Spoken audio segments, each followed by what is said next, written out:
Hey, good morning everyone. ብዙዎቻችሁ የምትጠይቁኝ ጥያቄዎች ለመመለስ ነው ዛሬ። ሰመር ካምፕ ምንድነው? ሰመር ኮርስ ምንድነው? መቼ ነው የምንጠቀመው? በአግባቡ ነው እየተጠቀምነው ያለነው ኢትዮጵያ ውስጥ? Well, summer camp ምንለው historically tied with warm weather ይለናል ወይ በታሪክ አመጣጥ ከሞቃቱ ክፍል ከበጋው ጋር ተያይዞ ነው የምንጠቀመው። ነገር ግን እዚህ ላይ ሰራ ይችል ይሆናል። ምክንያቱም ዊንተር እና በጋ በአግባቡ ተማሪዎች እየተረዱት አለ። summer the dry season of the year ይለዋል።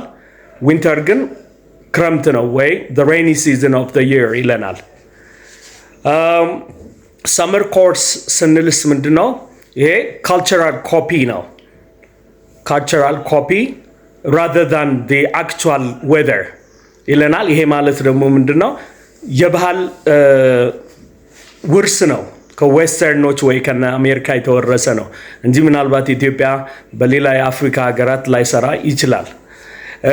እነዚህ ምሁራን ወይ የትምህርት ሊቆች ምን ብለው ይጠሩታል? ሳመር ኮርስን ሪሚዲያል ክላስስ ይሉታል ወይ ደግሞ ሆሊዴይ ሌሰን ይሉታል። ዌል ስፒኪንግ ኦፍ ሳመር፣ ስለ ሳመር ካወራን አይቀር ለክረምት መማር ለምትፈልጉ ሁሉ በአንደኛ ደረጃ በቦሌ ሚካኤል በዴም ህንፃ ላይ እንገኛለን። እዛ መታችሁ መማር ትችላላችሁ። በቱሉ ዲንቶ አካባቢ ደግሞ በግሪን ስኩል ግቢ ውስጥ አለን። ለክረምት መማር ለምትፈልጉ ወላጆች ማስተማር ለምትፈልጉ ወደዛ ላኳቸው ይማሩ። የተለያዩ አይነት ኮርሶች አዘጋጅተናል። ለበለጠ መረጃ በእነዚህ ስልኮች ደውሉልኝ በ0911 66 84 30 እንዲሁም ሌላ ተጨማሪ ስልክም አለ። Thank you. I'll see you there. Bye.